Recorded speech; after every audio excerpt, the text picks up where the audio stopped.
일본군 위안부 피해자 판결이 뒤집혀서 파장이 예상됩니다. 지난 1월 피해 할머니들에 대한 일본 정부의 배상 책임이 처음 인정됐는데 2차 소송에서는 정반대의 결론이 나왔습니다. 한 국가의 주권 행위는 다른 나라에서 재판받지 않는다는 국가 면제론이 일본의 위안부 강제 동원에도 적용된다며 사실상 할머니들의 패소로 판결했습니다. 임성호 기자가 보도합니다. 지난 1월 우리 법원은 위안부 피해자들이 일본 정부를 상대로 낸 1차 손해배상 청구 소송에서 처음으로 일본의 배상 책임을 인정했습니다. 일본 정부는 한 국가의 주권 행위를 다른 나라에서 재판할 수 없다는 국제적 관습법, 이른바 국가 면제론을 들어 소송을 무시해왔지만 법원은 위안부 강제 동원 같은 반인권적 범죄에는 국가 면제론을 적용할 수 없다고 지적했습니다. 하지만 이용수 할머니 등 피해자 20명이 제기한 2차 소송에선 정반대 판결이 나왔습니다. 위안부 강제 동원에도 국가 면제론이 인정된다며 소를 각하해 사실상 패소 결정을 내린 겁니다. 각하는 소송 요건을 갖추지 못한 경우 고난을 심리하지 않고 내리는 결정으로 일본 측 손을 들어준 셈입니다. 재판부는 국제사법재판소, ICJ 판례 등을 보면 무력 분쟁 중 외국 군대 등의 행위를 주권 행위로 보고 국가 면제를 인정하고 있다고 언급했습니다.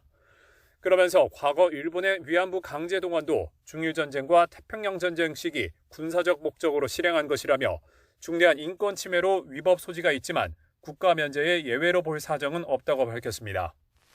외교적인 해결을 기대하기 어려운 만큼 이 소송이 마지막 구제 수단이라는 할머니 측 주장도 재판부는 받아들이지 않았습니다. 2015년 한일 위안부 합의로 일본 정부가 출연한 자금이 화훼치유재단을 거쳐 피해자 상당수에 지급된 만큼 권리 구제가 어느 정도 이루어졌다고 봐야 한다는 겁니다. 법정에 직접 나온 일본군 위안부 피해자 이용수 할머니는 선고 도중 퇴정하며 실망감을 감추지 못했습니다. 너무너무 황당합니다. 너무 황당해요.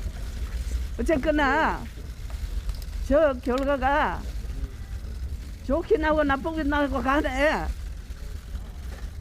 국제사법재판소로 갑니다. 꼭 갑니다. 저는 이 말밖에 할 말이 없습니다. 할머니들을 지원해온 시민단체도 국제인권의 흐름에 반하는 판결이라고 비판하면서 일본의 배상 책임을 확정한 1차 소송 판결은 반드시 이행돼야 한다고 강조했습니다. 2015 한일 합의를 그 권리 구제 절차로 본 거에 대해서는 도저히 저희가 납득하기는 어렵습니다. 피해 할머니 측이 항소할 뜻을 밝히면서 2차 소송을 둘러싼 법정 다툼은 상심에서도 계속 이어질 것으로 보입니다. 다만 일본의 배상 책임을 두고 법원 스스로 모순된 판결을 내놓은 셈이어서 이를 둘러싼 논란도 커질 전망입니다. YTN 임성호입니다.